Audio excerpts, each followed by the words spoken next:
CHAPTER V.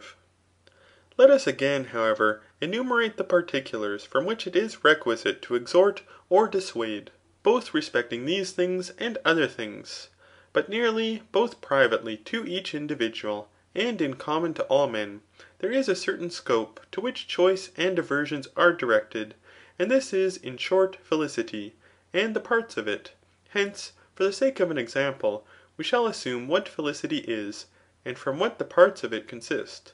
For all exhortations and all dissuasions are conversant with this, and with the things which contribute to it, and the contraries to this ; for it is necessary to perform such things as procure this felicity, or a certain part of it, or which render it greater instead of less, and not to do those things which corrupt or impede felicity, or produce its contraries. Let felicity therefore be defined to be acting well in conjunction with virtue, or a life sufficient to itself, or the most pleasant life in conjunction with security, or a prosperous condition of possessions and the body, together with a power of preserving and effecting these. For nearly all men acknowledge that felicity is one or more than one of these. If, therefore, felicity is a thing of this kind, it is necessary that the parts of it should be, nobility of birth, an abundance of friends, and these such as are worthy men, riches, a numerous progeny, and a good old age, and besides these, the virtues of the body, such as health, beauty, strength, magnitude, agonistic power, glory, honour, and prosperity, virtue, or also the parts of it, prudence, fortitude, justice, and temperance. For thus a man will be most sufficient to himself, if both internal and external goods are present with him. For there are no other goods besides these. But internal goods, indeed, are both those which pertain to the soul, and those which pertain to the body. And external goods are, nobility of birth, friends, riches, and honour. And besides these, we think it requisite that power and fortune should be present ; for thus life will be most secure. In a similar manner, therefore, we shall assume what each of these is. Nobility of birth, then, both to a nation and a city, is when the people are indigenous or ancient, and their first leaders or commanders are illustrious men, and when many persons illustrious in those things which are the objects of emulation are the progeny of these. But private nobility is derived either from men or from women, and a legitimate procreation from both.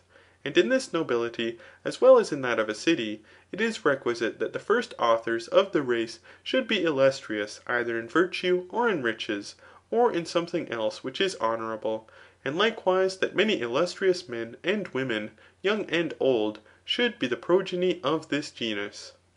With respect to a good and numerous offspring, it is not immanifest what it is.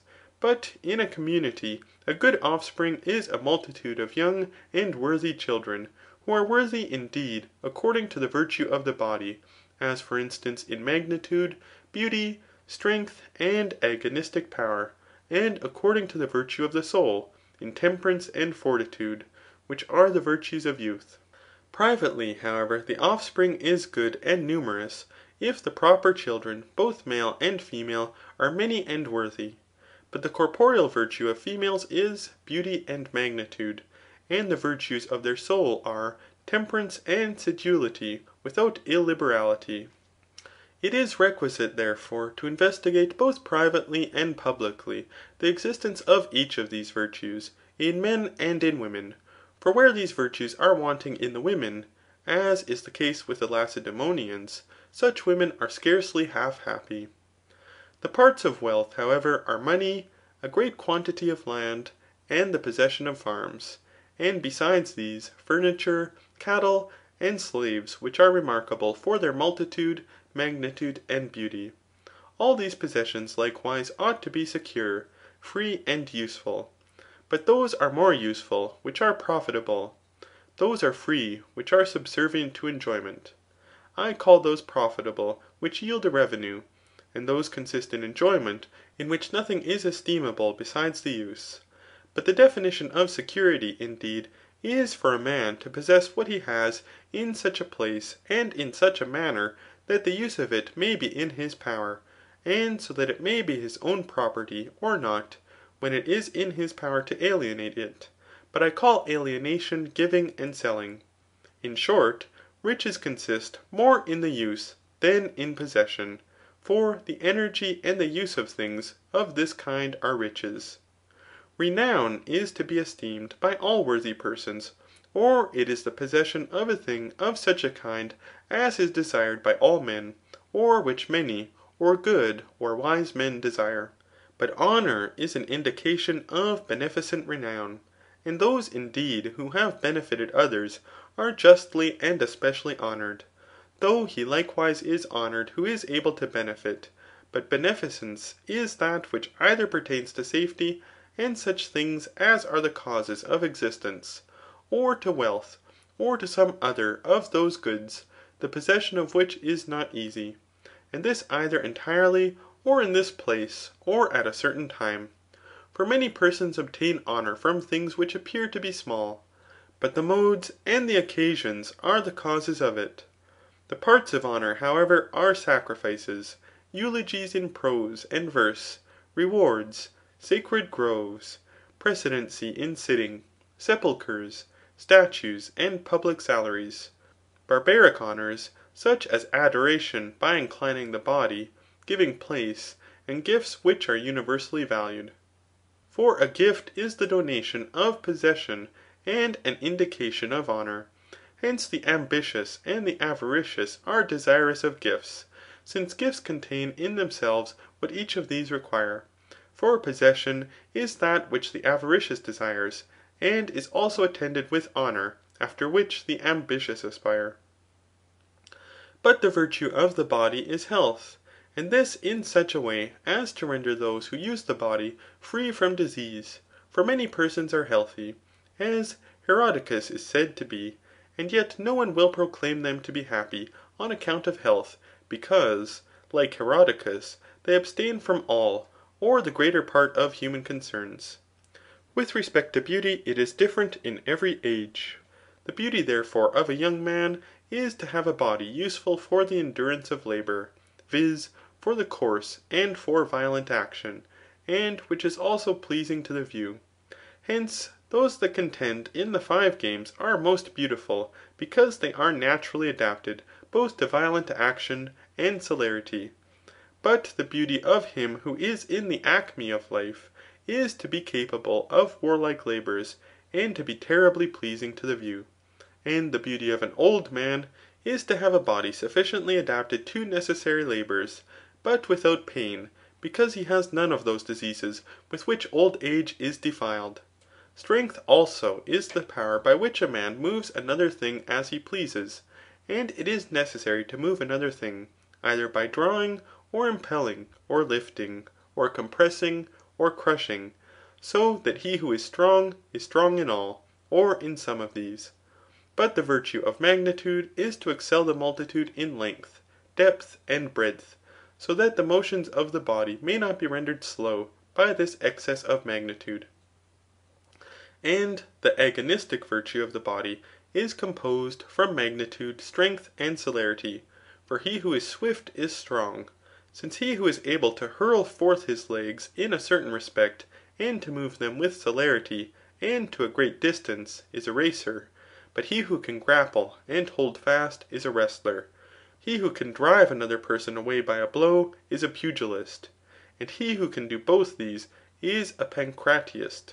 But he who excels in all these is a pentathlon, or skilled in the 5 games. A good old age also is when age slowly approaches unattended with pain. For neither has a man a good old age if he becomes rapidly old, nor if he becomes old with difficulty, but attended with pain. A good old age, however, consists from the virtues of the body, and from the goods of fortune. For an old age, which is neither free from disease nor strong, will not be impassive to maladies, and will not be unattended with pain, or possess longevity, nor can it be permanent without the goods of fortune. There is, however, another certain power of living long, separate from strength and health. For many live long without the virtues of the body. But an accurate discussion of these things is of no use at present. But what the friendship of many and worthy persons is, will not be immanifest from the definition of a friend. A friend, therefore, is one who performs those things for the sake of his friend which he thinks will be beneficial to him. And he who has many such, has many friends. But he with whom such men are worthy persons, has worthy friends. Moreover, prosperity consists in those goods of which fortune is the cause that either all, or most, or the greatest of these befall us. But fortune is the cause of some things indeed of which the arts are the cause, and likewise of many and inartificial things ; as for instance, such as those of which nature is the cause. Sometimes, however, it happens that these are preternatural ; for art, indeed, is the cause of health, but nature of beauty and magnitude. And in short, those goods are from fortune which are attended with envy. Fortune also is the cause of those goods which are contrary to reason ; as when all the rest of the brothers are deformed, and one alone is beautiful ; or when all the rest did not see the treasure, and one alone discovered it ; or when the next person happens to be pierced with an arrow, but this man escapes ; or when only one person did not come to a place where others were accustomed to come, but others who only came to it at that time were destroyed. For all such circumstances appear to be the effect of good fortune. With respect to virtue, however, because it is a topic most adapted to applause, we shall then discuss it when we speak concerning praise. And thus we have shown what ought to be our aim in persuading or dissuading, whether in reference to things present or future ; for persuasion is contrary to dissuasion. End of chapter 5 of book 1. Recording in memory of Mitchell Edwards.